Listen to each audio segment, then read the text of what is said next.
अच्छा भाई, इससे आगे हम नेक्स्ट लैब की तरफ जाते हैं और आज के हमारी लैब का जो टाइटल है उसका नाम है हाफ वेव रेक्टिफायर।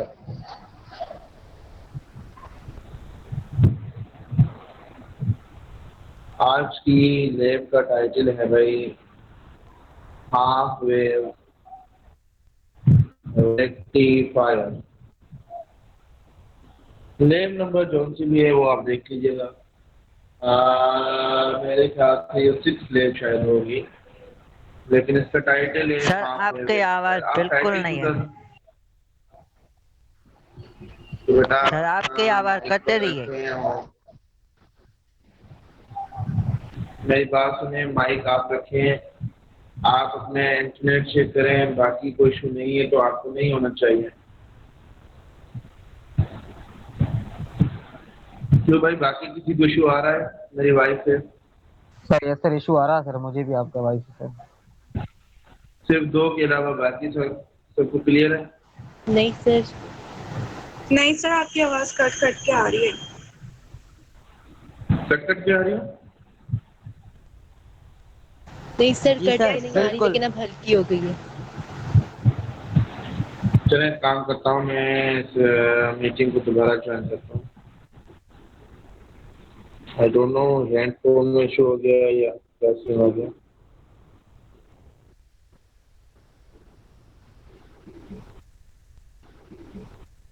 आज की जो हमारी लैब का टाइटल था that was half wave rectifier.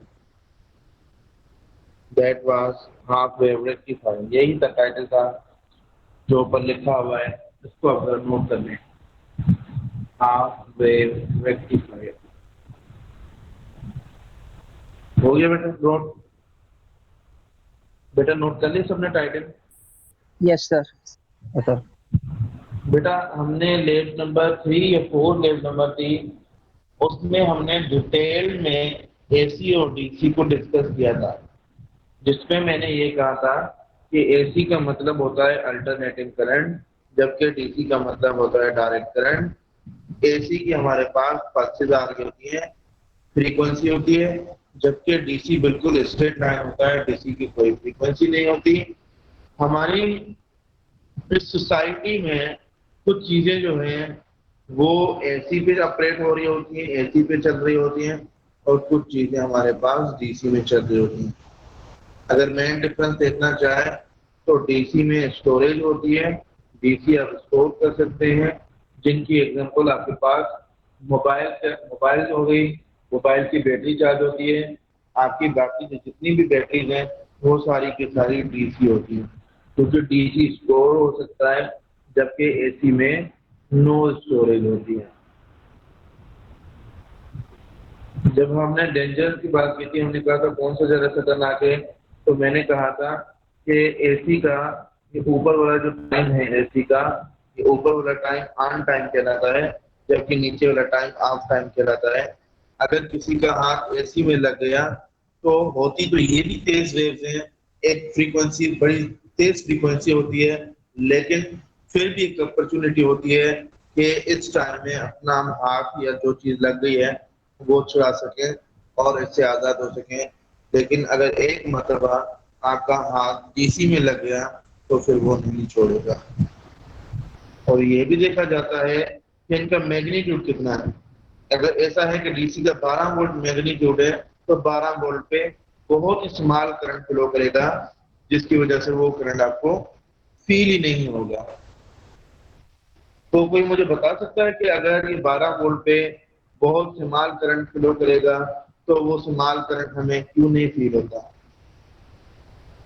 बेटा who will reply?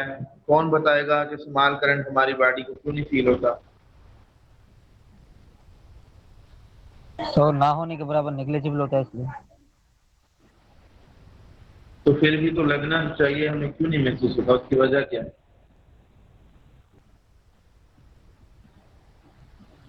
Yes, anyone else?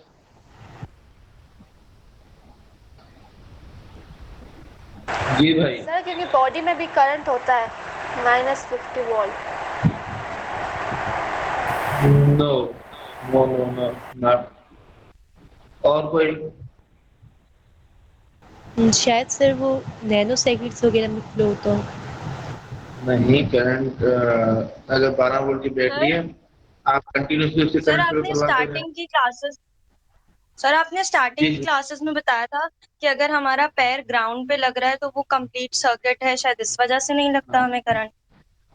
भाई कंप्लीट सर्किट होगा तो करंट तो लगेगा ना, अगर कंप्लीट नहीं है तभी करंट फ्लो नहीं करता। हमें नहीं सर्किट हमारा लाइक ये सब।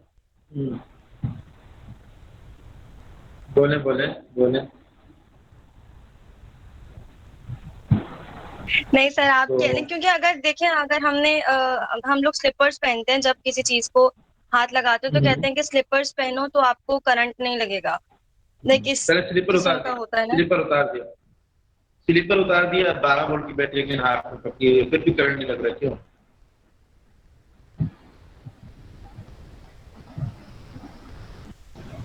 बात ये इशू था ना कि स्लीपर लगे हुए हैं, बीच में इंसुलेटर आ गया है और हमारा ग्राउंड डिस्कनेक्ट हो गया, कनेक्शन इनकम्प्लीट है, कोई करंट फ्लो नहीं करेगा, पाथ इनकम्प्लीट है।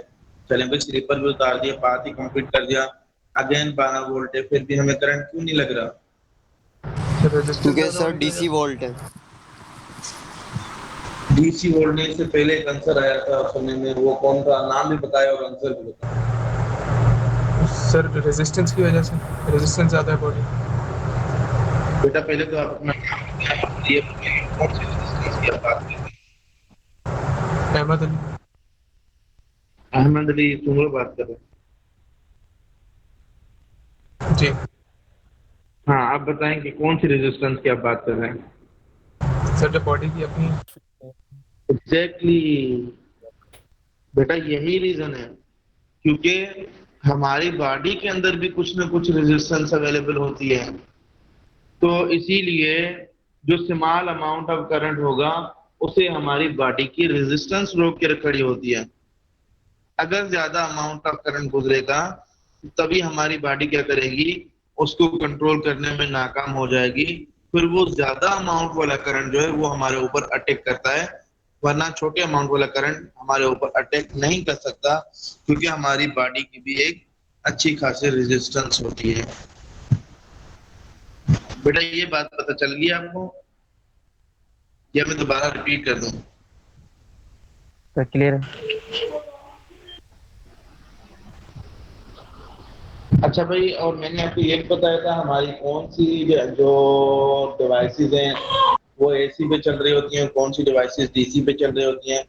मैंने कहा था कि जो डिवाइसेस जिनके अंदर जो होता है पूरे सर्किट्स बने होते हैं, इनकी मिसाल मैं ऐसे दूंगा आपको, आप कभी अपना घर का रिमोट टीवी वाला तोड़ के देख लें, उसके अंदर आपको एक सर्किट बना हुआ मिलेगा जिसके ऊपर रजिस्टर और आईसीज वगैरह लगी हुई मिलेंगी, तो वो डिवाइस जो है वो डीसी पे चलती हैं। आप खुद सपोज करें ना, क्या कभी आपने ऐसा किया है कि रिमोट को डायरेक्ट आपने स्विच लगा दिया कि चार्ज हो रहा है भाई हमारा रिमोट, तो चार्ज हो जाए तो उसके बाद जो है हम टीवी को लगाएं? ऐसा तो नहीं करते ना आप सेल डालते हैं, नो सर। यानी ऑलरेडी वो चीज स्टोर की होती है, स्टोरेज प्रॉपर्टी किसकी है? डीसी की है। इसका मतलब आपका रिमोट किस पे चल रहा होता है? डीसी पे चल रहा होता है। ये बात किसको समझ नहीं आई?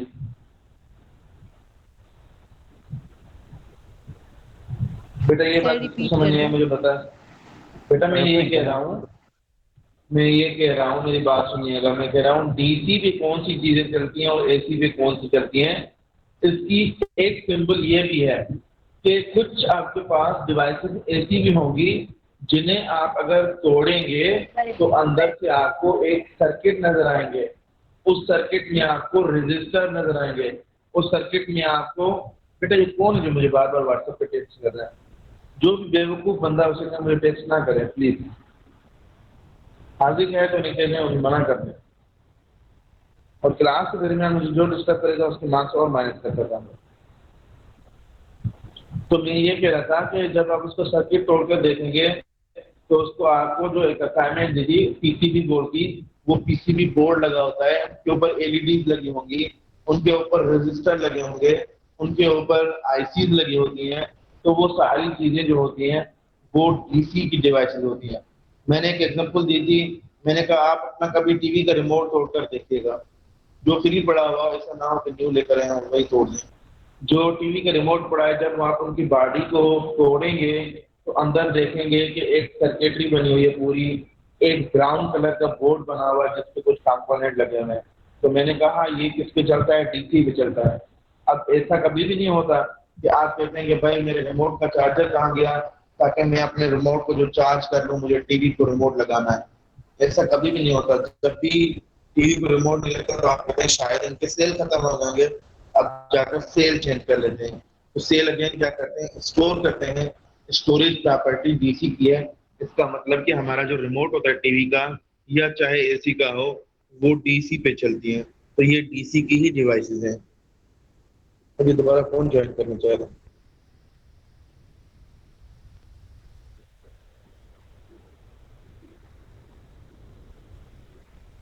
अच्छा भाई आगे जाएं, ये बात यहाँ से समझ आ गया। Yes sir. और इसकी दूसरी मैंने आपको ये भी बताई थी कि आपने शायद देखा होगा शादी वगैरह हाल में एक लंबी सी लाइन होती है एलईडीज की। शादी हाल में शायद आपने देखा होगा लंबी लाइनें Yes, लाइनें sir. होती हैं एलईडी की, उनके पीछे से बल्कि मैं यहाँ पर एक रफ सी ड्रा करता हूँ। देखें ये एलईडी है, ये एलईडी है, ये एलईडी है, ये एलईडी है, ये एलईडी है। जब आप इनके पीछे देखेंगे तो पीछे यहाँ से एक छोटा बोर्ड लगा होता है। कभी देखिएगा ये मसाजिद में भी लगी होती है, शादी हाल में भी। तो ये जितनी भी लाइन होती है जिसपे एलईडी या बल्ब छोटे लगे होते हैं उनके पीछे से इस तरह का एक स्क्वायर बॉक्स होता है जिसपे एक छोटा सा बटन होता है जिसे आप ऑफ और ऑन करते हैं। कभी इसको भी तोड़कर देखिएगा। इसको जब आप तोड़कर देखेंगे तो इसके अंदर भी आपको एक ब्राउन कलर का बोर्ड मिलेगा जिसके ऊपर रजिस्टर और कैपेसिटर वही चीजें बनी होगी जो आप इलेक्ट्रॉनिक के सर्किट बनाते हैं, लेकिन आप बनाते हैं रेड बोर्ड पे और ये जो सर्किट बने होते हैं ये पीसीबी बोर्ड पे बने होते हैं। आप मेरी ये भी बात सुन लीजिएगा कि जो इलेक्ट्रॉनिक सर्किट है वो टोटल 3 चीजों पे बनते हैं। एक ब्रेड बोर्ड पे बनते हैं, बेटा जो ज्वाइन करना चाह रहे हैं उन्हें वेट करें। एक ब्रेड बोर्ड पे बनते हैं जो मैंने आपको बताया था, यहाँ से शार्ट है, इधर से वायर लगाएंगे, ये होगा वो होगा। जो लेट में हमने किया है ये बच्चों के सीखने के लिए होता है, प्रैक्टिकली बहुत कम जगह पर ये अप्लाई होता है। सेकेंडली आपके पास होता है PCB board, printed circuit board, जिनका एक अच्छा खासा प्रोसेस होता है। इसमें ऐसा नहीं कि कंपोनेंट उठाएं और लगाएं, ये पूरा पहले सॉफ्टवेयर पे डिजाइन होता है, उसके बाद कंपोनेंट प्लेस करते हैं, फिर सोल्डरिंग की जाती है जिसे हम कहते हैं टांका लगाना। तो इसमें कोई वायर वगैरह यूज नहीं होती और ये प्रोफेशनल है। जितनी भी आपकी डिवाइसेस लगी होंगी, जो भी चीजें मार्केट में आती हैं वो सारी इस पीसीबी बोर्ड के थ्रू आती हैं। तो ये सेकंड मेथड है जिसपे हम अपने इलेक्ट्रॉनिक सर्किट को बना सकते हैं। तीसरी चीज कौन सी है तो बताएगा तीसरा हम किस पे बना सकते हैं सर्किट।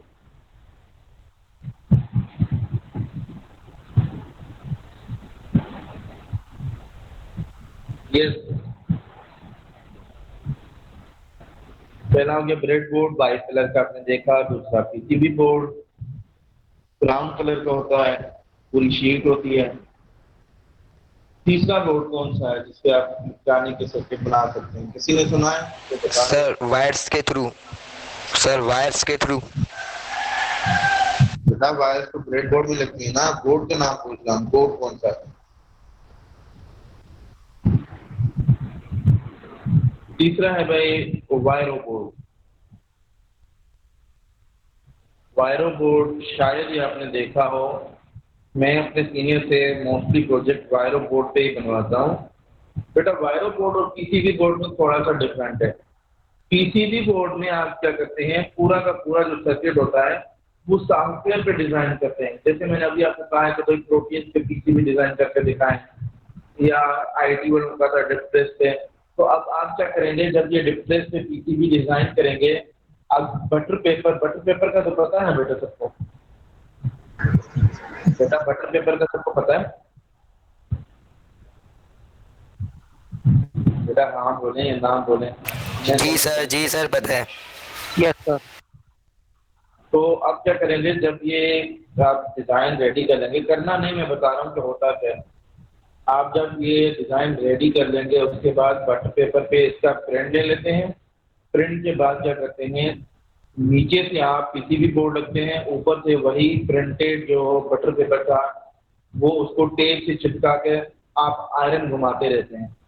आयरन घुमा घुमा कर जब ये पूरा जितना भी बटर पेपर का प्रिंट था वो बोर्ड पे चिपक जाता है, उसके बाद क्या करते हैं, उसको वॉश कर लेते हैं एक केमिकल डालकर, ताकि बाकी प्रिंटेड के अलावा जितनी भी चीज़ें हैं वो वहाँ से उतर जाएँ। फिर आप सोल्डरिंग करते हैं, सोल्डरिंग करने के बाद वहाँ कंपोनेंट लगाते हैं, फिर आप पहले ड्रिलिंग करते हैं, ड्रिल करके जो कंपोनेंट लगाने होते हैं वहाँ पर लगाकर उसके बाद आप सोल्डरिंग कर लेते हैं। लेकिन वायरो बोर्ड के ऊपर सॉफ्टवेयर पे कोई चीज़ नहीं लगी होती। वायरो बोर्ड इस तरह से होता है बेटा, ये डाट ये डाट ये डाट ये डाट ये डाट, इस तरह ये चली जाती है, फिर ये डाटे डाटे डाटे डाटे डाटे डाटे डाटे। और आज शायद मैं आपको एक पिक्चर भी इसके व्हाट्सएप के ग्रुप भेज दूंगा। किस तरह होता है वायरो बोर्ड। फिर क्या लगाएं, कंपोनेंट लगाने, जहाँ दो कंपोनेंट को प्लेस करें और पीछे जाकर इनको आपस में टाका लगा दें, या जिसे हम कहते हैं सोल्डरिंग कर दें। तो वायरो बोर्ड पे कोई भी डिजाइन सॉफ्टवेयर पे डिजाइन नहीं होती, जो कुछ लगाने सारे के सारे कंपोनेंट यहाँ पर लगा दें।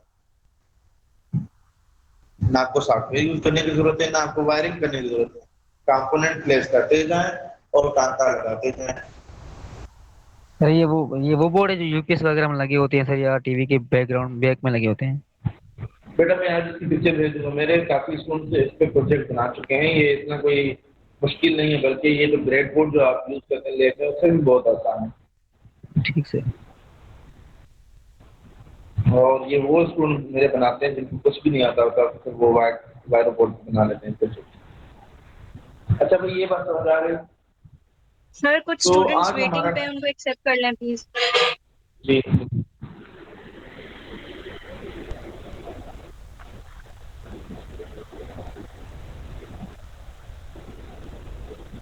बस यही है। जी सर फिलहाल यही अच्छा भाई है। आज अच्छा भाई आज ये तीनों चीजें आपको समझ आ गई। मैं अब आगे जाता हूँ। अब देखें, आपको पता है कि हमें समटाइम हमारी डिवाइसेस को एसी चाहिए होती है और समटाइम हमारी डिवाइसेस को डीसी चाहिए होती है। इसकी मिसाल मैं ऐसे देता हूँ। देखें, आपके घर में जो सीलिंग फैन है वो चल रहा है लाइट से। आप सीलिंग फैन ड्रा करते हैं, ये सीलिंग फैन है बेटा, सपोज कर लें, इमेजिन कर लें ये सीलिंग फैन है। ये पहले चल रहा है आपकी लाइट के ऊपर, यानी ये कह रहे हैं वाटर के कनेक्शन के ऊपर चल रहा है। बेटा जब ये वाटर का कनेक्शन कट जाता है तो अब क्या करते हैं, आप इसको यूपीएस के थ्रू चला रहे होते हैं। ऐसा ही है बेटा? Yes sir. Yes sir. Yes sir. मेरी बात सर एक बेटा, आपको ये पता है जो वापडा आपको इलेक्ट्रिसिटी दे रहा होता है तो वो कौन सी दे रहा होता है? वापडा आपको एसी दे रहा होता है या डीसी? एसी दे रहा वापडा होता आपको क्या एसी दे रहा होता है। लेकिन एसी के तीन कंपोनेंट मैंने पढ़ा है।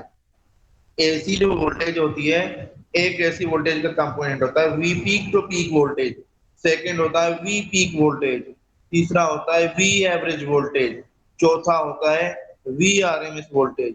तो जो आप कहते हैं भाई वापडा हमें 220 वोल्ट दे रहा है, ये छोटा छोटा बच्चा भी कहता है कि वापडा हमें 220 वोल्ट दे रहा होता है।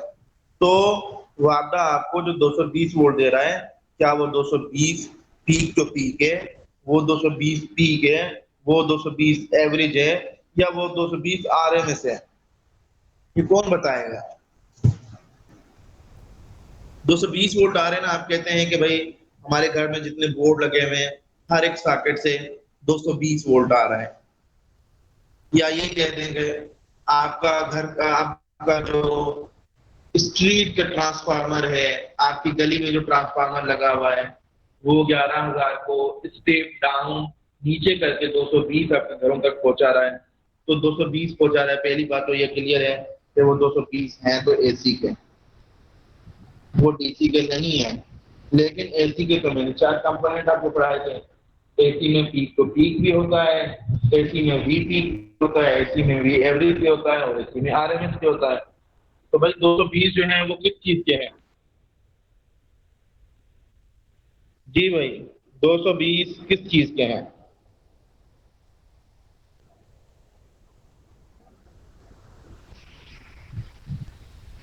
बोले ना भाई, बी सही एवरेज आई लगा दें थिंक। यार।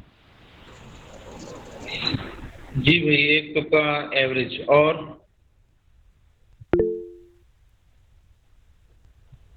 Sir VRMS। ये मत समझिएगा कि एग्जैक्टली नाम आपका? तो वो पूछ अविनाश। कर इसलिए आपका बेटा नाम? सर अविनाश। बेटा जो, जी आपके घरों में जो 220 वोल्ट आ रही होती है वो बेसिकली VRMS आ रही होती है। मैंने आपको बताया था VRMS होता तो एसी का कंपोनेंट है, लेकिन ये जस्ट लाइक बिहेव ऐसे करता है कि ये डीसी का है। बात समझ आ रही है? यानी ये है तो एसी के ही कंपोनेंट, लेकिन ये बिहेवियर का बिल्कुल डीसी की तरह होता है, कांस्टेंट होता है। तो ये आपको जो घरों में भागता इलेक्ट्रिसिटी दे रहा होता है दैट इज 220 वोल्ट VRMS। तो मेरी बात कुछ और थी, मैं कुछ और कहना चाहता था, लेकिन मैंने कहा इससे पहले आपके बेसिक कॉन्सेप्ट क्लियर हो। तो पहली बात पता चल गई, वापटा हमें एसी देता है। कितने एसी देता है? हमें 220 वोल्ट देता है। कौन से 220 वोल्ट देता है? हमें आरएमएस देता है। बेटा अब जो यूपीएस आपको दे रहा है वो यूपीएस आपको क्या देता है? एसी देता है या डीसी देता है? डीसी। देसी गण डीसी। क्या डीसी के अलावा भी किसी का कोई आंसर है बेटा? यूपीएस में कौन सा देता है, एसी या डीसी? सर डीसी देता है। यूपीएस मास साहब कह रहे हैं कि भाई एसी देता है जी। और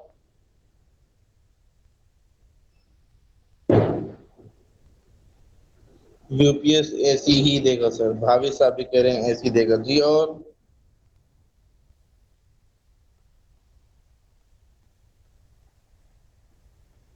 चले कमेंट में टाइप कर दें, मैं अभी कमेंट आपको पढ़ रहा हूँ। कितने कह रहे हैं डीसी के देता है यूपीएस, कितने कह रहे हैं एसी देता है यूपीएस?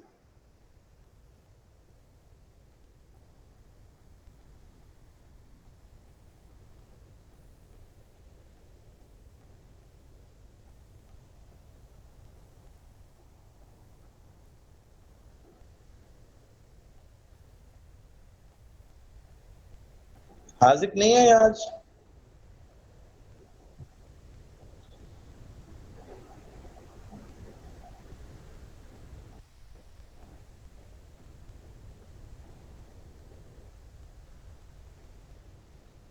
यूपीएस लाइबा शकील भी कह रही है एसी देता है।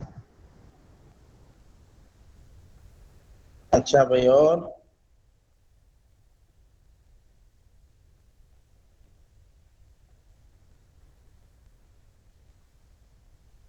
भाई बड़े अफसोस की बात है कि बच्चों के पास कॉमन सेंस नहीं है। मैं आपको एक डीसी और एसी में एक मेन डिफरेंस बता कर आया हूं कि एसी जो है वो स्टोर नहीं की जा सकती, डीसी स्टोर की जा सकती है। तो आप जरा अपने माइंड पे जो है वो फोर्स डालें और पूछें भाई अपने माइंड से कि क्या यूपीएस वापडा की तरह जब कनेक्शन कट हो जाता है तो क्या यूपीएस भी फौरन ही कट हो जाता है या यूपीएस थोड़ी देर तक चलता है? अगर थोड़ी देर तक चलता है तो इसका यह मतलब हुआ कि वो स्टोर करता है। जब वो स्टोर करता है, नहीं भाई ये गलत है लास्ट वाला जवाब। जब वो स्टोर करता है तो स्टोरेज किसकी प्रॉपर्टी है भाई? स्टोरेज किसकी प्रॉपर्टी है? डीसी की डीसी सर। की। मैं यूपीएस के एग्जांपल पे वापस आता हूँ। मैं पहले अपने काम वाली चीजों में जाता हूँ। मैं दोबारा इसी एग्जांपल पे आता हूँ। मैं पता नहीं कौन सी बात कर रहा था। एक मिनट में व्हाइट बोर्ड ओपन कर लेता हूँ।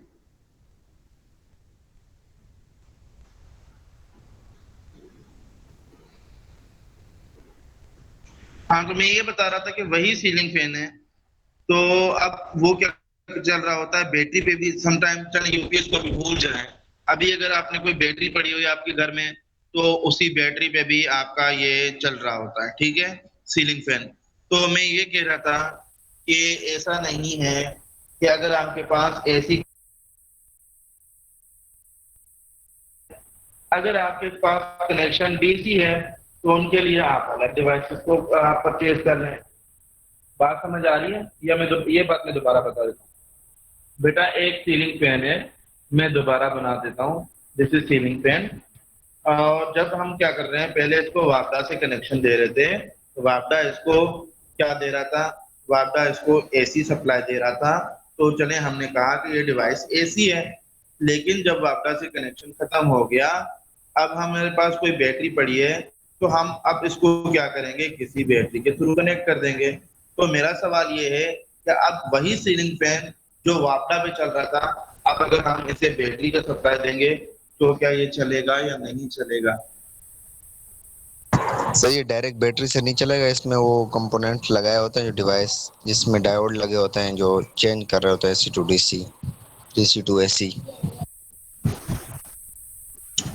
नहीं, मेरा हाजिक बात कर रहे हैं ना, हाजिक की बात कर रहे हैं ना बेटा?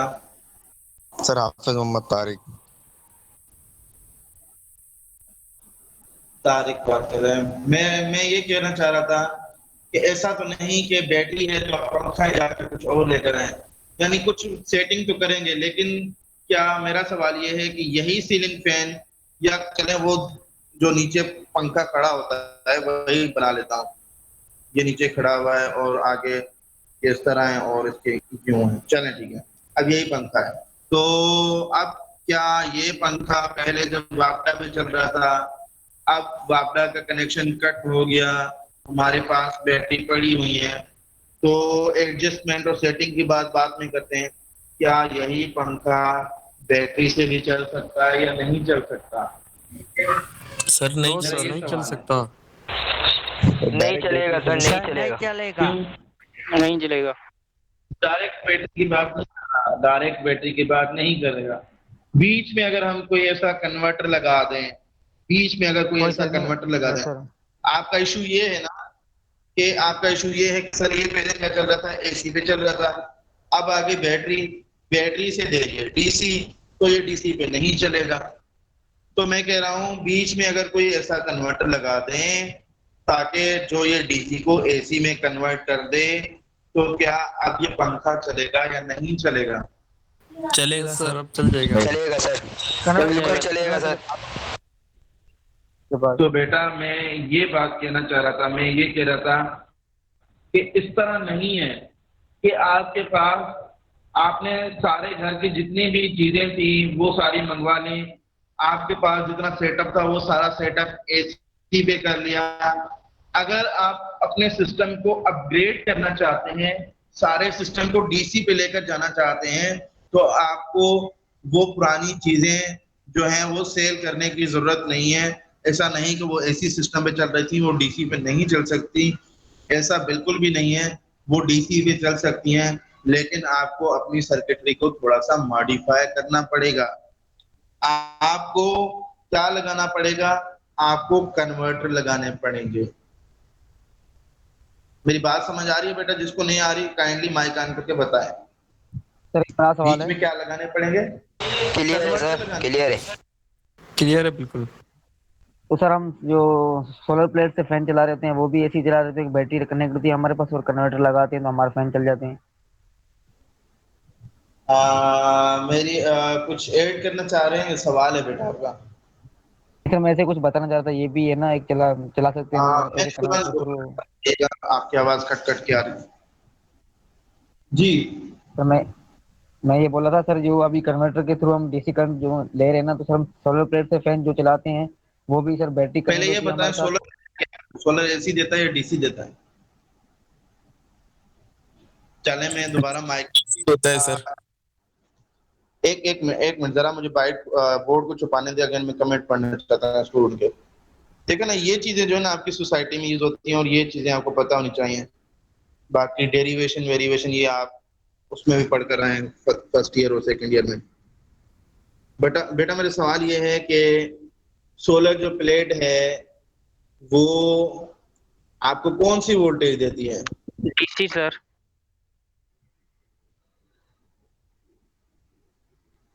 क्या ये सारे एक दूसरे के ऊपर तुक्का ही मार रहे हैं? सर डीसी देता है।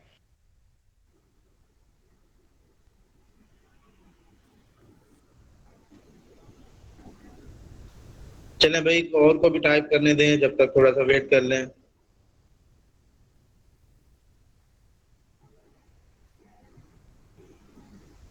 अच्छा पहले ये मुझे इसके साथ साथ ये भी टाइप करें कि सोलर प्लेट कौन सी एनर्जी को कौन सी एनर्जी में कन्वर्ट करता है? सर हीट एनर्जी को इलेक्ट्रिकल एनर्जी में कन्वर्ट करता है। नो।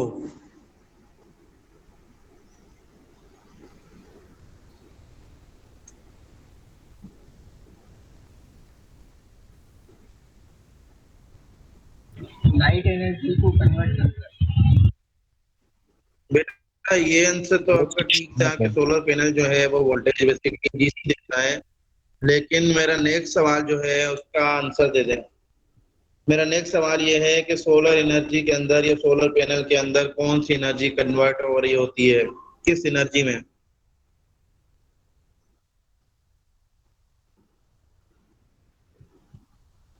देखे ना, मुझे एक आंसर रिसीव हुआ हीट एनर्जी।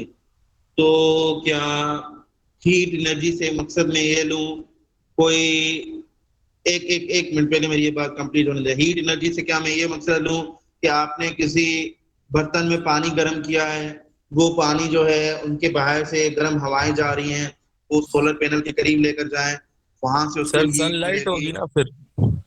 सर सनलाइट की जो एनर्जी होगी उसको फिर इलेक्ट्रिकल एनर्जी में कन्वर्ट करता है सर सोलर। हीट एनर्जी तो सर नहीं हो सकती सर। अगर हीट एनर्जी होती सर हम चूल्हे के पास रख के नहीं कर सकते। एग्जैक्टली मैं भी यही बात बता रहा हूं। चूल्हे के बाद या पानी गर्म करके किसी हांडी में वो हांडी करीब करके लेकर आए सोलर पैनल के हिसाब से, तो वो आपकी हीट एनर्जी को कन्वर्ट कर दे इलेक्ट्रिकल एनर्जी। आउटपुट तो इलेक्ट्रिकल एनर्जी सर होगी। लाइट एनर्जी को सर। लाइट, ये टार्च लगाते हैं सोलर पैनल को, लाइट एनर्जी है।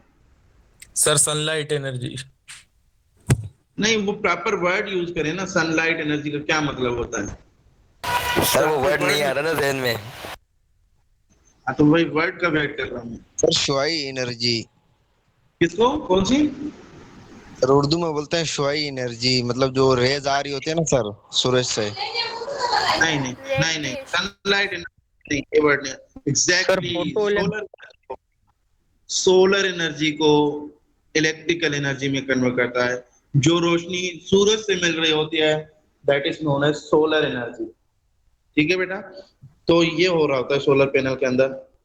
और ये कितनी नेचुरल चीज है। आजकल आपके पास एसी सोलर पे आ रही है, आजकल आपके पास एयर कूलर जो है वो सोलर पे आ रहे हैं। और सोलर बस पहला ही खर्चा होता है, उसके बाद जो चीजें मिल रही होती हैं वो नेचुरली होती हैं। अच्छा जरा हम लैब की तरफ तो बाद में जाते हैं। आप भी मेच्योर बंदे हैं, तकरीबन सबकी एज 22 से अबो ही है, तो आज हम कुछ नेचुरल चीजें डिस्कस करते हैं। तो बेटा मुझे पहली यह बात बताएं कि मैं दो सवाल पूछना चाह रहा था। क्या सोलर एसी जो है वो कामयाब है?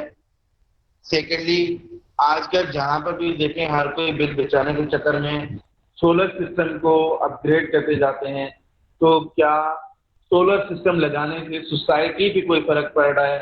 क्या सराउंडिंग के टेम्परेचर पे कोई फर्क पड़ रहा है? क्या एनवायरनमेंट पे कोई फर्क पड़ रहा है? क्या मौसम पे कोई फर्क पड़ रहा है? क्या वेदर पे कोई फर्क पड़ रहा है?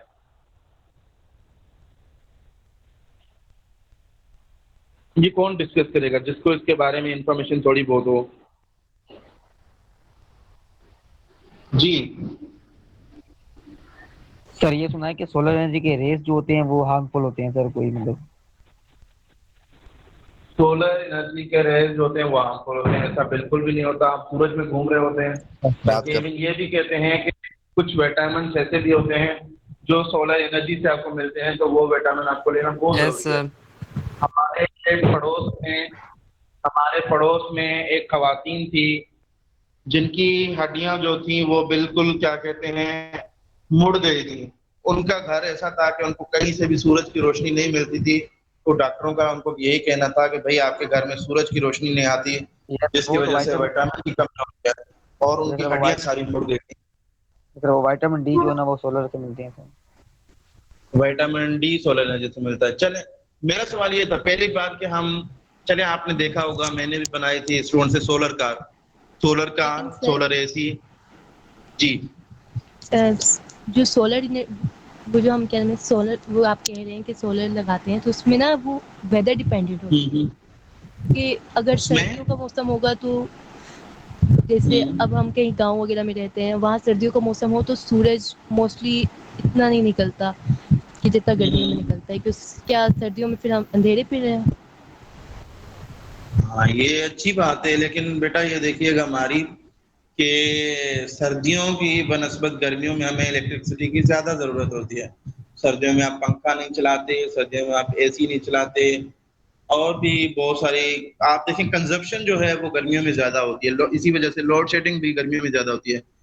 बाकी जो आपकी सवाल है उसका मेरे पास एक आंसर है कि आप सिस्टम को सिर्फ सोलर पे ना रखें, उसको हाइब्रिड पे लेकर जाएं। आपने वर्ड हाइब्रिड सुना है? महारीब, आपने वर्ड हाइब्रिड सुना है? हाइब्रिड काइंडली माइक अप कर। यस सर सुना है।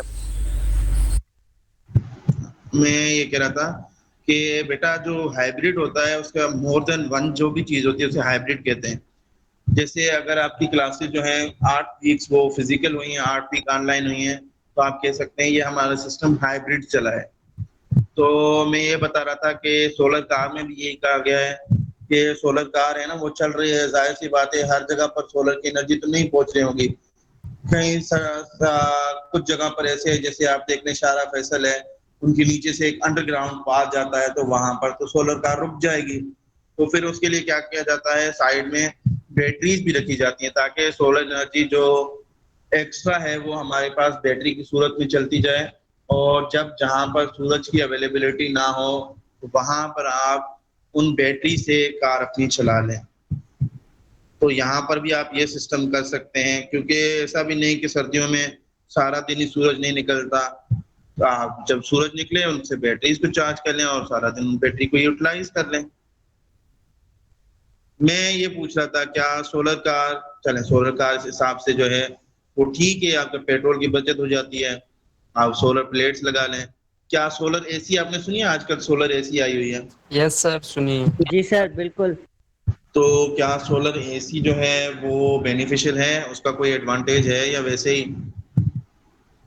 क्या उसकी कूलिंग वही है? नो सर, कूलिंग वही नहीं है। नो सर, कूलिंग में तो चेंज है सर। जाहिर है सर, क्लाउड्स आएंगे बीच में सूरज के, तो फिर उसमें तो फर्क आएगा ना सर।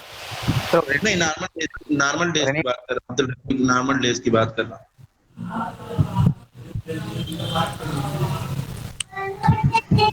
सर असल जो एसी हमारे वोल्टेज मेंटेन करके दे रहा होगा आगे कुछ तो मतलब कि उसका होगा सर पहले ड्रॉपिंग। मुझे अहमद रजा की बात सुनने दे, उसके बाद में बाकी की बात सुनता हूँ। जी अहमद रजा बोले। सर हमारे पास सिस्टम लगा हुआ है, लेकिन उसमें ये है कि हमारे पास बैटरीज लगी हुई है, 6 बैटरीज हैं। तो अब ये होता है कि सर हमारा जो स्टोर होता है, पहले की सारी एनर्जी स्टोर होती है बैटरीज में। उसके बाद जो हमारे पास कन्वर्टर यूज हो रहा है या कुछ भी एसी हमारे पास लगी हुई है वो सोलर एसी है, तो वो डायरेक्ट हमारे डीसी से कनेक्ट है। तो हमें जो पावर मिल रहा है वो बैटरी से मिल रहा है, और मतलब कंप्लीट 20 तक या 26 तक जो टेम्परेचर होता है वो सही दे रही होती है, लेकिन उससे नीचे नहीं जाती। 16 17 पे नहीं जा रही थी, ऐसा ही है? नहीं जा रही होती सर, 20 से नीचे नहीं जाती बस वो। अच्छा भाई, मतलब ये कह सकते हैं कि इस तरह की कूलिंग नहीं करती जिस तरह बाकी एसीज कर रही होती हैं। Yes sir. ठीक, तो क्या उसमें कोई सप्लाई का इशू आ रहा है पीछे से, बैटरी जितना सप्लाई नहीं दे रही है, क्या सीन है? सर उसका फिर डीसीए एक तो उसमें फिर वही होता है कि कम पावर है उसमें, लेकिन फिर जब उसको रात की एसी पे भी चलती है वो सर, एसी पावर पे मतलब डायरेक्ट अल्टरनेटिव करंट पे, तो सर उस पे जब चलती है तो उस पे फिर वो अच्छा इम्पैक्ट देती है वही। सही। अच्छा, अब मैं आपसे एक बात शेयर करना चाहता हूँ। कुछ माहिरीन का ख्याल ये है कि आप जरा नोट करें, आप प्रीवियस 10-15 साल पीछे चले जाएं, वहां के आप जून जुलाई को आज के आप जून जुलाई से कंपेयर करें, तो क्या आपको कोई फर्क महसूस होता है? वेदर पॉइंट ऑफ व्यू से बात कर रहा हूँ। यस सर, गर्मी बहुत ज्यादा हो गई है।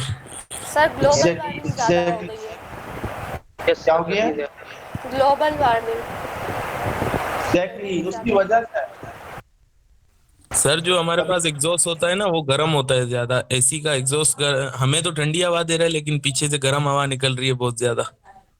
बेटा, आप मैं ये बात बता रहा हूँ कि कुछ माहिरीन का ओजोन ख्याल है लेयर।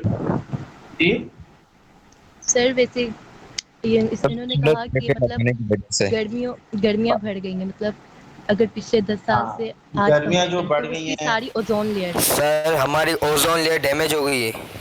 ये सर पॉपुलेशन की वजह से भी affect करता ओजोन लेयर डैमेज हो गया। चले, आप कहेंगे उसकी वजह जो आपने सर पोल्यूशन की वजह से सर ओजोन लेयर डैमेज हो गई है ना। मेरी बात सुनने, आप यही वजह बोलेंगे कि सर आप पहले गाड़ियां ज्यादा नहीं थी, आजकल गाड़ियां ज्यादा हो गई है, उनसे धुआं निकलता है जो हमारे पॉल्यूशन क्रिएट करता है।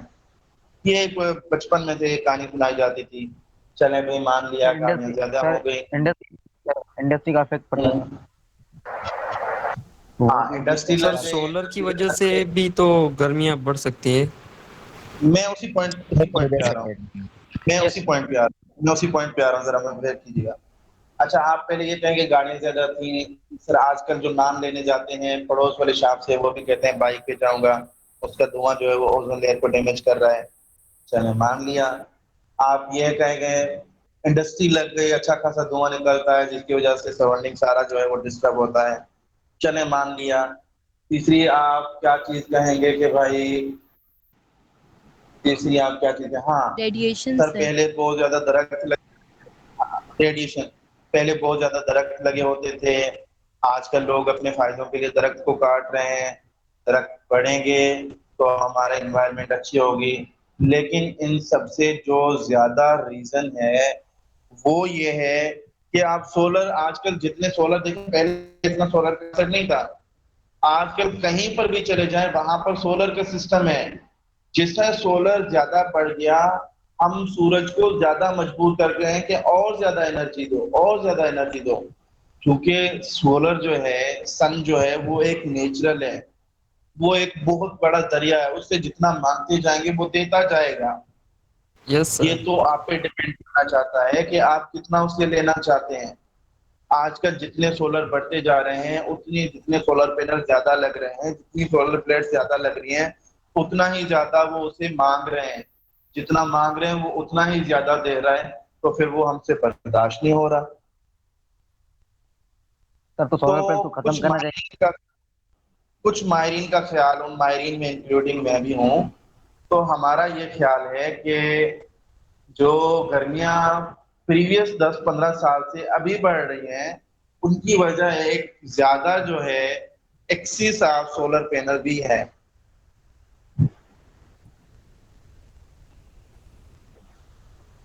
और इसकी रीजन भी मैंने आपको बता दी क्या रीजन है, क्यों बढ़ रहा है। इसीलिए आजकल, पहले कराची लोग जो थे, सराउंडिंग के लोग कहते कि भाई हम कराची जा रहे हैं क्योंकि कराची का मौसम ठंडा है, लेकिन आजकल लोग गांव की तरफ भागते हैं, कराची की तरफ कोई आना नहीं चाहता, कराची का मौसम बहुत ज्यादा हीटअप है।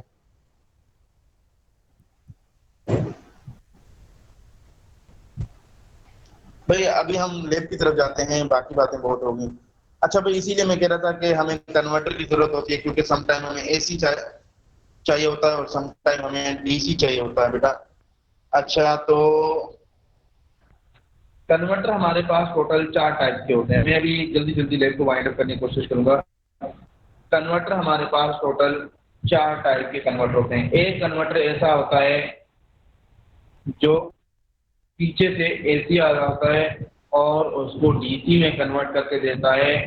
तो इस तरह के का नाम है रेक्टिफायर। कन्वर्टर का क्या नाम होता है हमारे पास? रेक्टिफायर। जिसकी इनपुट एसी हो और उसकी आउटपुट क्या हो? डीसी हो। तो इस तरह का जो कन्वर्टर होता है वो कन्वर्टर कहलाता है रेक्टिफायर। रेक्टिफायर की कोई मिसाल से कोई दे दे।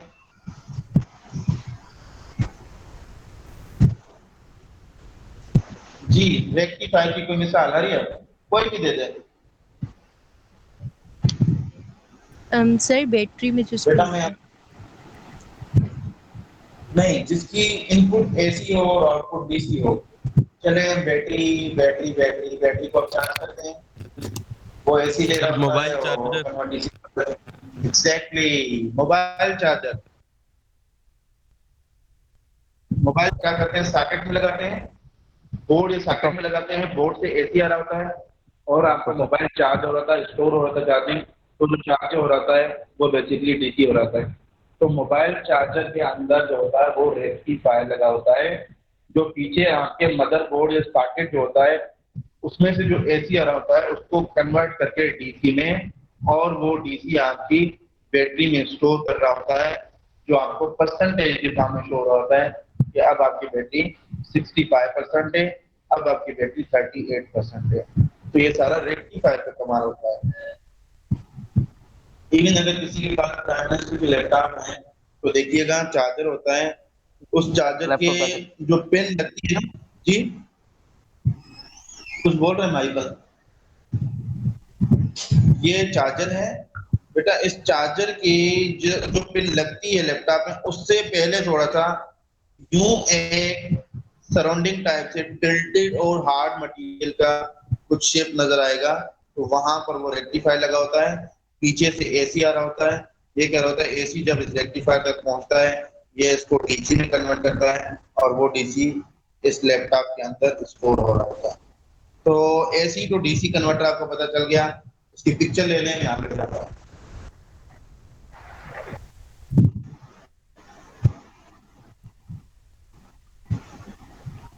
एसी टू डीसी,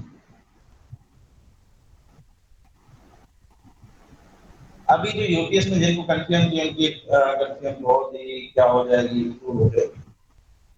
जी भाई, एसी टू डीसी सबको पता चल गया। एसी टू डीसी जिस कन्वर्टर का नाम है उसको हम क्या कहते हैं?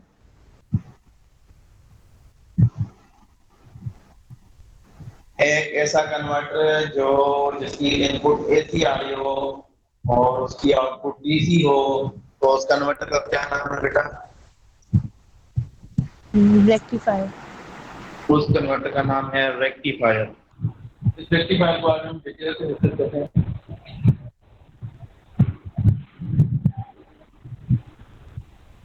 इसको आज हम डिटेल से डिस्कस करते हैं, लेकिन मैं पहले सारे चारों टाइप डिस्कस कर लूं, उसके बाद इसको डिस्कस कर लेता हूं। आज का हमारा टॉपिक यही है। नेक्स्ट, इससे उलट अगर इनपुट एसी हो और आउटपुट डीसी हो, ये तो पहले कर गए ना एसी टू डीसी। अब करते हैं सेकंड टाइम। अगर इनपुट डीसी हो और आउटपुट एसी हो तो इस तरह के कन्वर्टर को क्या कहते हैं? Any idea? अगर आउटपुट एसी हो और इनपुट डीसी हो, पहले क्या था? पहले ये था, पहले इनपुट एसी था, यानी मदरबोर्ड या सॉकेट या आपके घर में जो बोर्ड है उसमें एसी आ रहा था, आपने इसको कन्वर्ट किया डीसी में और अपनी बैटरी को चार्ज कर लिया, तो इसको कहा हमने इसमें रेक्टिफायर लगा हुआ है। एक ऐसा कन्वर्टर जो एसी से डीसी में कन्वर्ट कर रहा था उसका नाम हमने रेक्टिफायर रखा है। लेकिन जो डीसी को एसी में कन्वर्ट करे, इस तरह के कन्वर्टर का क्या नाम है? इन्वर्टर। Inverter, exactly. इस तरह के कन्वर्टर का नाम है भाई इन्वर्टर। इसकी एग्जांपल बेटा कोई दे? Sir UPS. यूपीएस आप पता चल गया। यानी यूपीएस जो चार्ज हो रहा होता है उसमें डीसी स्टोर हो रहा होता है, लेकिन जब आपके लाइट चली जाती है तो वही एसी वाले फैन आप क्या कर रहे होते हैं, यूपीएस के थ्रू चला रहे होते हैं। यानी इसका मतलब कि यूपीएस की जो आउटपुट होती है वो एसी आउटपुट होती है। यूपीएस चार्ज हो रहा होता है, यानी उसमें इनपुट डीसी जा रही होती है, लेकिन जब आप देखते हैं आपके घरों में लाइट चली जाती है तो वही फैन जो पहले आपकी वापडा से चल रहा था, अब वही फैन यूपीएस से चल रहा है। इसका मतलब अब आउटपुट उसको वही मिल रही है, उसको आउटपुट वापडा से एसी मिल रही थी और उसको आउटपुट यूपीएस से भी एसी मिल रही है। तो इसका मतलब पता चल गया कि यूपीएस में इनपुट तो डीसी होती है, लेकिन यूपीएस की आउटपुट ऑलवेज एसी होती है। अब यूपीएस वालों को कंफ्यूजन दूर हो गई है कि यूपीएस कौन सी आउटपुट देता है, और यूपीएस जो है वो बेसिकली इन्वर्टर ही है। बेटा इन दोनों में किसी को मसला है तो काइंडली बताएं, वरना हम आगे चले जाएं। रेक्टिफायर, मेरी बात सुन लीजिएगा, मैं दोबारा बता देता हूँ। जो एसी को डीसी में कन्वर्ट करे उस कन्वर्टर का नाम रेक्टिफायर है। रेक्टिफायर की मोबाइल चार्जर दी है।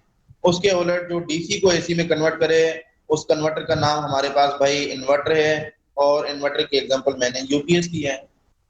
सर इन दोनों को चेंज करने में डायोड का ब्रिज बना होता है।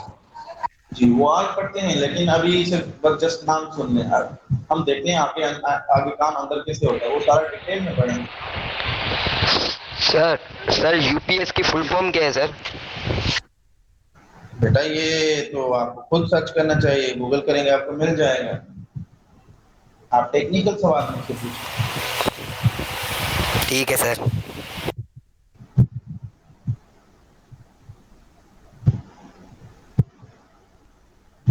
अच्छा भाई इसके आगे दो और कन्वर्टर हैं, डीसी टू डीसी कन्वर्टर। अच्छा ये देखें ना, पहले एक कन्वर्टर था वो एसी टू डीसी था, दूसरा डीसी टू एसी था। अब डीसी टू डीसी का क्या मतलब है कि ये क्या कन्वर्ट करेगा, किसी को कुछ आइडिया है? चलो मैं इस कन्वर्टर का नाम बता देता हूँ। जो डीसी टू डीसी कन्वर्टर है इसको कहा जाता है चॉपर।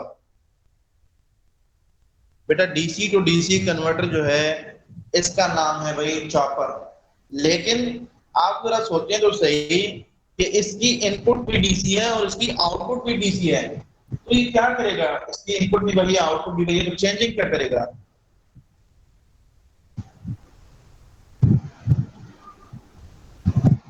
ये फिर कन्वर्टर किस काम का हुआ जब इसकी इनपुट भी डीसी इसकी आउटपुट भी डीसी?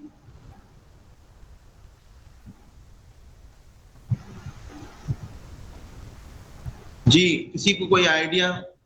ये कन्वर्टर वाकई एग्जिस्ट करता है, ये कन्वर्ट भी करता है, लेकिन मेरा सवाल है कि आप अपने माइंड पे फोकस करें कि किस चीज को फोकस करता है और किस चीज को जो है वो कन्वर्ट करता है। सर जैसे सर हम 12 वोल्ट की बैटरी में से सर मोबाइल चार्ज कर सकते हैं। जी बिल्कुल, अच्छा चार्ज कर सकते हैं। जी जी आगे बोलेंगे, बात को कंप्लीट करें, मैं सुन रहा हूँ। वोल्टेज चेंज कर रहा होगा थोड़ा बहुत। क्या कर रहा होगा? सर वोल्टेज कम या ज्यादा कर रहा होगा। आपका नाम? हाफिज मोहम्मद तारिक। हाँ एग्जैक्टली बेटा ऐसा ही होता है।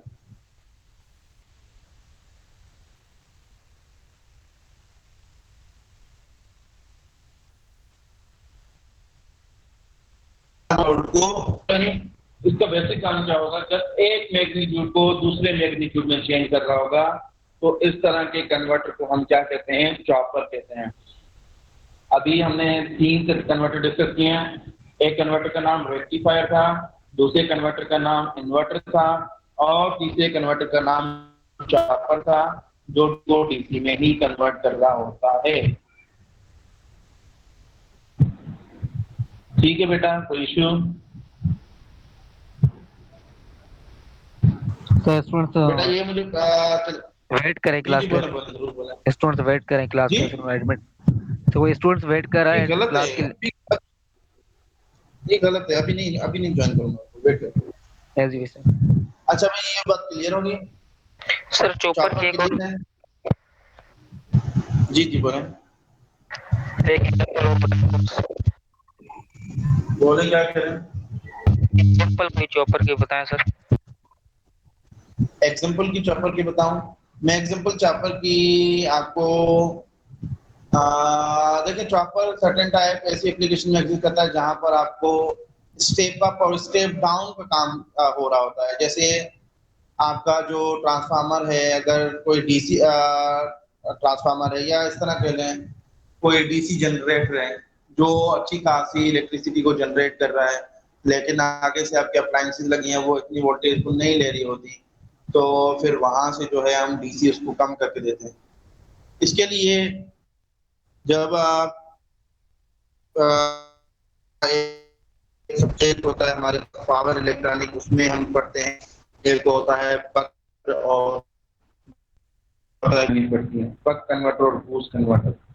डीसी को जो कम करके दे वो बक होता है, बूस्ट को आप समझ रहे हैं, बूस्ट का क्या मतलब वर्ड से भी क्लियर है। तो ये मजीद इलेक्ट्रॉनिक की चीजें हैं।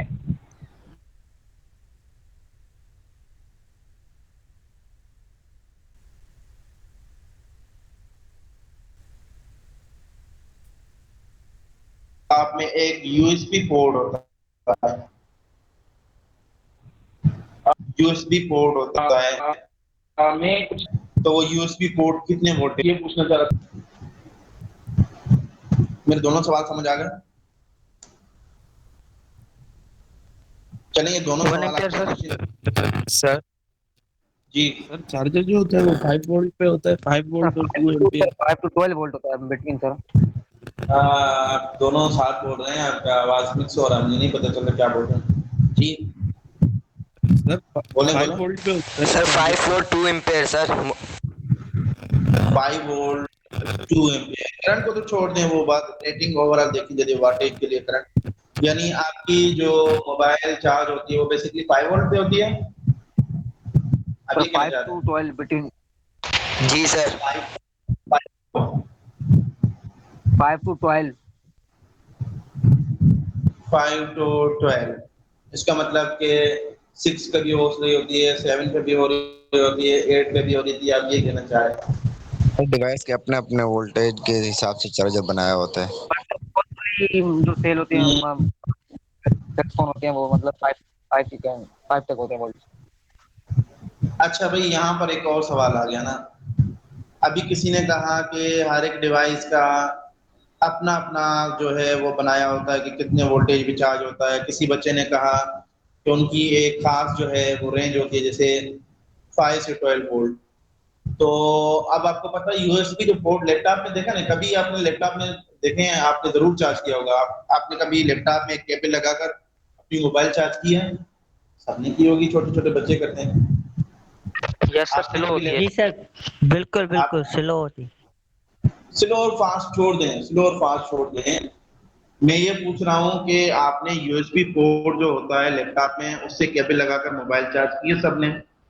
यस सर जी सर। तो वो कितने वोल्टेज दे रही होती है? आपको पता है यूएसबी पोर्ट कितने वोल्टेज दे रही है? 2.5 होगा। नहीं बेटा सर 1 एम्पियर होता है ना उसका।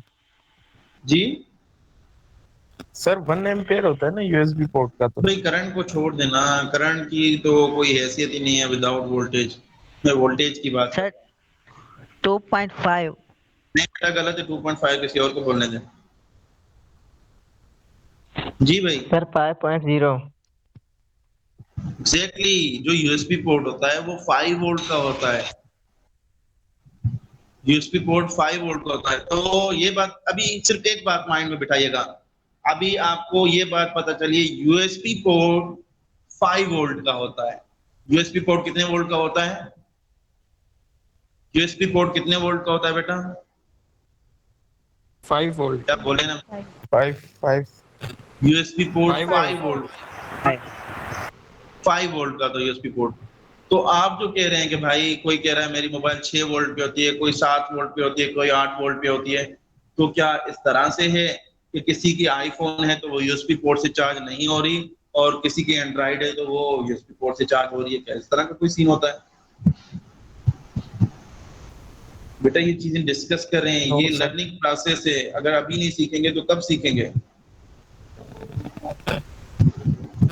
तो मेरा सवाल ये है बेटा, आपको पता चल गया आपका यूएसबी पोर्ट 5 वोल्ट का है, वो 5 वोल्ट दे सकता है आपको, तो क्या इस तरह से है कि आप जो कह रहे थे कि कोई कह रहा है सर मेरी मोबाइल 6 वोल्ट पे होती है, कोई कह रहा है 7 वोल्ट पे होती है, कोई कहता है 130 वोल्ट पे चार्ज होती है, तो मेरा सवाल ये है हर चार्जर में ट्रांसफार्मर लगा हुआ होता है जो उसके स्टेप अप स्टेप डाउन कर रहा होता है। हर चार्जर के अंदर एक मतलब इतने ट्रांसफार्मर लगा हुआ कर सकते हैं। हर चार्जर के अंदर ट्रांसफार्मर लगा होता है बेटा, ये कह रहे हैं आप? जी बेटा आपका नाम? हैदर। हैदर इलाही आप बात कर रहे हैं?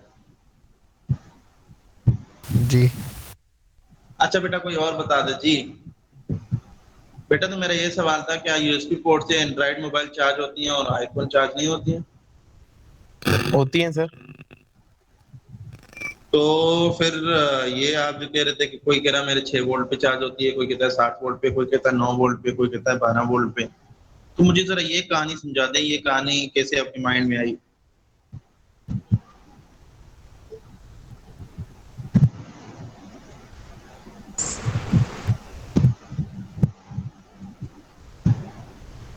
जी सर चार्ज तो होगा लेकिन जो है ना स्लो होगा। सर जैसे रेजिस्टेंस की लिमिट होती है कि सर ये 1 से मतलब 2 तक इसके दरमियान हो सकती है, इसकी भी सर इसी तरह होते हैं वोल्टेज, अगर 2 से 5 तक या 3 से 7 तक इस तरह इनकी लिमिट होती है सर, इसके अंदर अगर वो होगा तो चार्ज होगा। नहीं लिमिट का क्या मतलब है, एक फिक्स वोल्टेज पे चार्ज होगा। देखे ना बेटा, ये देख इसकी मिसाल ऐसे ले लीजिए आप,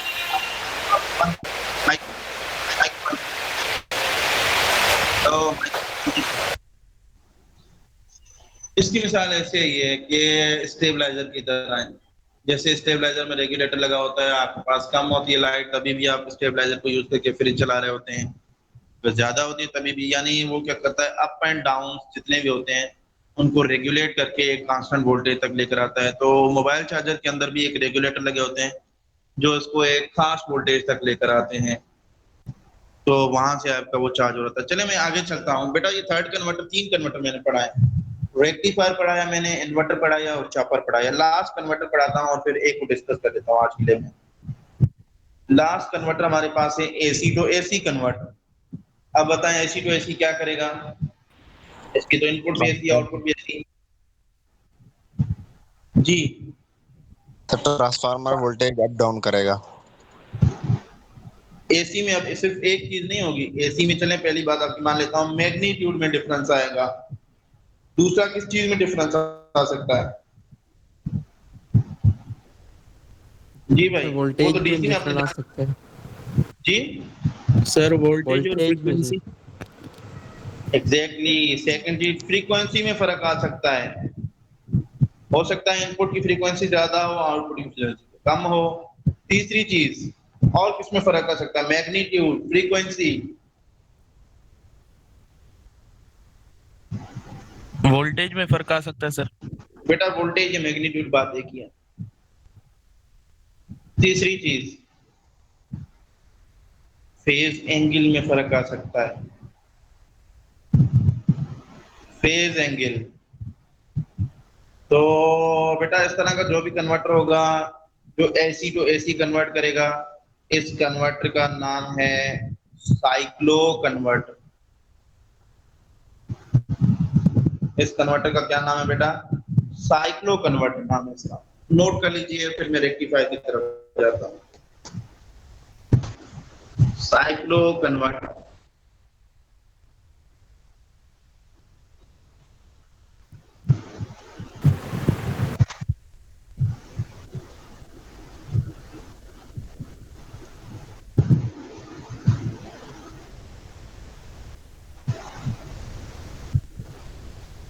हो गया बेटा। साइक्लो कन्वर्टर तक नोट कर लिया सबने? ऐसा। अच्छा, अब मैं दोबारा अपने टॉपिक की तरफ जाता हूँ जो था हाफ वेव रेक्टिफायर। बेटा रेक्टिफायर अगेन एक कन्वर्टर है जो क्या करता है, रेक्टिफायर क्या करता है बेटा, कौन सी चीज को किस में कन्वर्ट कर रहा होता है? AC to DC। डीसी को AC AC to AC to DC। DC। AC तो डीसी। बेटा रेक्टिफायर का सर्किट बहुत ही जो है वो सिंपल है। रेक्टिफायर के सर्किट में क्या करते हैं, सिर्फ और सिर्फ एक डायोड लगाते हैं और साथ में एक सीरीज में रेजिस्टर लगाते हैं और यहाँ पीछे से आप सप्लाई दे रहे होते हैं। ये आपका सर्किट कंप्लीट है। ये डायोड सपोज कर लें सिलिकॉन का डायोड है और ये रेजिस्टर जो है वो 1 किलो का है। बेटा मैंने आपको लास्ट टाइम बताया सीरीज में रेजिस्टर क्यों लगाते हैं।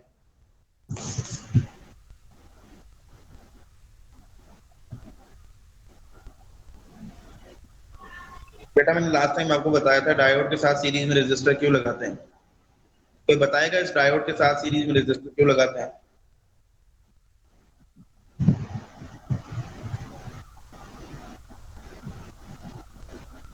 Yes anyone?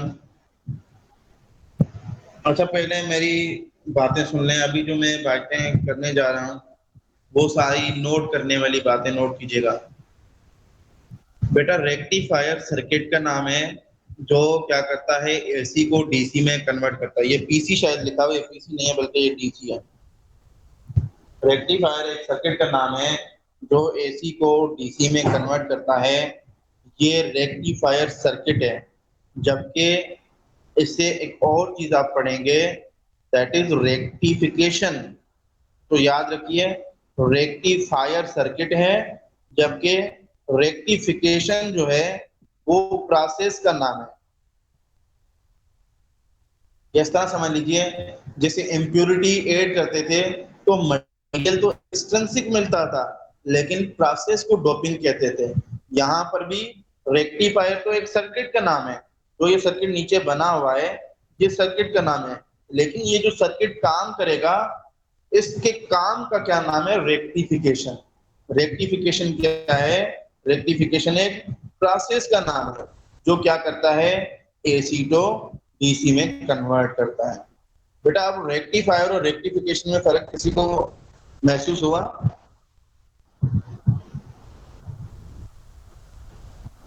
ऐसे समझ लें रेक्टिफायर बंदे का नाम है और उस बंदे के जो करतूत हैं उनको हम रेक्टिफिकेशन कह रहे हैं। बेटा देखें आपको समझ आ रहा है या आप मेरे साथ जो है सर समझ आ रहा है। अच्छा भाई अब देखिए रेक्टिफायर है यानी एसी को डीसी में कन्वर्ट करता है।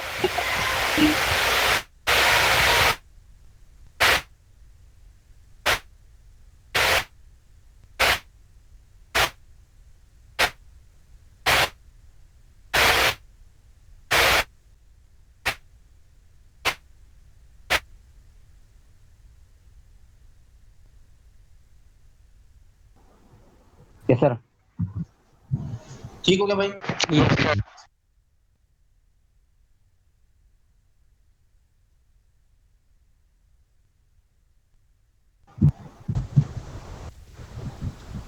तो अब जो है मैं पता नहीं कहाँ बात कर रहा था। अब तक प्लीज ज्वाइन मत करें वरना मेरा मीटर जो है दोबारा ठीक है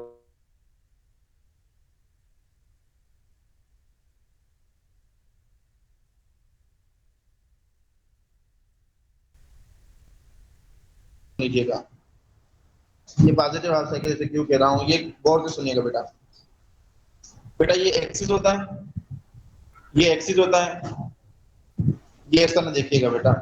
ये पूरा का पूरा एक्स एक्सिस है, ये पूरा वाई एक्सिस है। आपको पता है कि वाई एक्सिस नीचे जो होता है वो नेगेटिव होता है, वाई एक्सिस नीचे नेगेटिव होता है और वाई एक्सिस ऊपर पॉजिटिव होता है।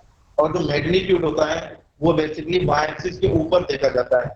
इसीलिए जो ऊपर वाला पॉजिटिव वाई एक्सिस वाला मैग्नीट्यूड होगा उसे मैं पॉजिटिव वोल्टेज कंसीडर करूंगा और बेटा ये जो नीचे नेगेटिव हाफ एक्सिस है, जो नेगेटिव वाई एक्सिस में आ रहा है, इसका जितना भी मैग्नीट्यूड होगा उसे मैं नेगेटिव वोल्टेज कंसीडर करूंगा।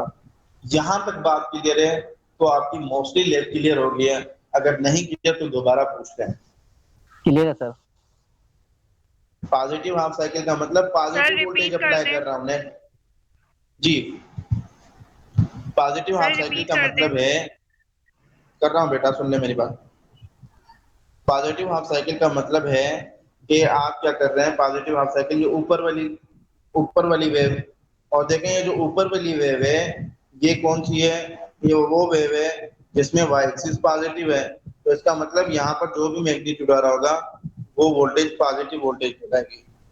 अगर यहाँ पर 5 वोल्ट इसकी पीक आ रही है तो इस वोल्टेज को आप लिखेंगे दिस इज +5 वोल्ट। और ये जो नीचे वाली वेव आ रही है ये नेगेटिव वाई एक्सिस पे आ रही है और हम मैग्नीट्यूड वाई एक्सिस पे देखते हैं। यहाँ पर जो भी मैग्नीट्यूड होगा, लेट्स सपोज 2 वोल्ट होगा, तो उसे हम कहेंगे दिस इज -2 वोल्ट, क्योंकि ये वोल्टेज जो आ रही है बेसिकली ये वोल्टेज आपकी नेगेटिव वाई एक्सिस पे आ रही है। क्योंकि मैग्नीट्यूड तो हम न्यू देखते हैं ना, कितना वोल्टेज ज्यादा या कम, ये वाई एक्सिस के ऊपर देखते हैं। अगर वाई एक्सिस इस जीरो एक्सिस के ऊपर है, ओरिजिन के ऊपर है, तो वो वाई एक्सिस पॉजिटिव है। अगर इस ओरिजिन से नीचे है वो वाई एक्सिस, तो वो वाई एक्सिस नेगेटिव है। तो सबसे पहले हम क्या करेंगे, पॉजिटिव हाफ साइकिल अप्लाई करेंगे। जब पॉजिटिव हाफ साइकिल अप्लाई करेंगे इसका मतलब, चले बेटा मैं पहले साइड की सारी चीजें रिमूव करके दोबारा से समझाता हूँ। दोबारा से मतलब आगे कंटिन्यू करता हूँ, पीछे की चीजें रिपीट नहीं करता। आप जो खवातीन सवाल पूछ रही थी, अगर वो सीरियसली सवाल पूछ रही थी तो उसका सवाल क्लियर हो गया होगा।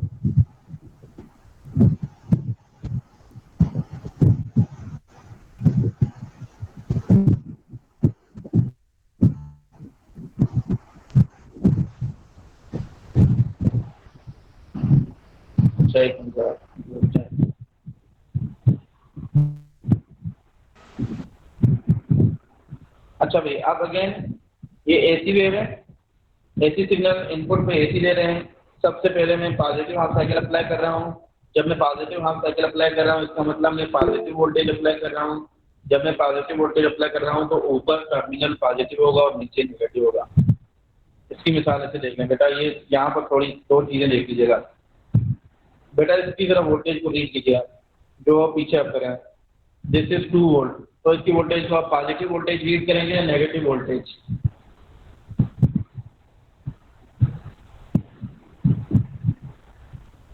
बेटा आप सारी यहीं पर हैं या सो गए? सर आपकी आवाज सुनाई दे रही है, दोबारा बताइएगा।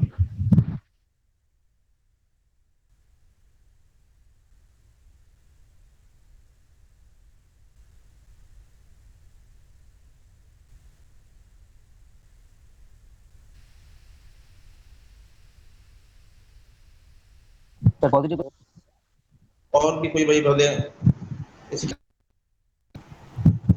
जरा इसकी वोल्टेज को रीड करें, क्या रीड करेंगे? -9 वोल्ट। Negative negative. यानी आपको एक तो पता चल गया कि जब पॉजिटिव वोल्टेज होगी तो उसका पॉजिटिव टर्मिनल ऊपर, नेगेटिव नीचे होगा। जब नेगेटिव वोल्टेज होगी तो उसका नेगेटिव टर्मिनल ऊपर और पॉजिटिव नीचे होगा। ये बात क्लियर है सबको भाई? Yes sir. बेटा अब हम अप्लाई जी, अभी हम अप्लाई करने जा रहे हैं पॉजिटिव हाफ साइकिल।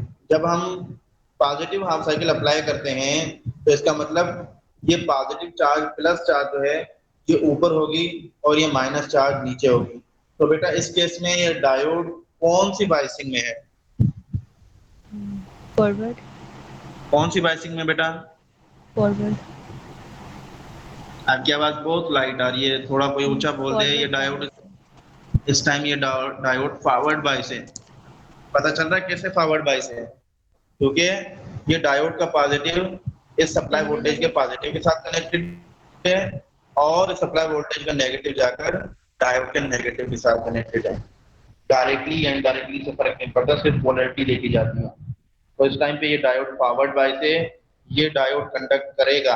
अब देखें, अब इनपुट क्या आ रही थी, इनपुट पे मैंने ये पॉजिटिव हाफ साइकिल अप्लाई की है तो आउटपुट पे भी मुझे यही पॉजिटिव हाफ साइकिल मिली है।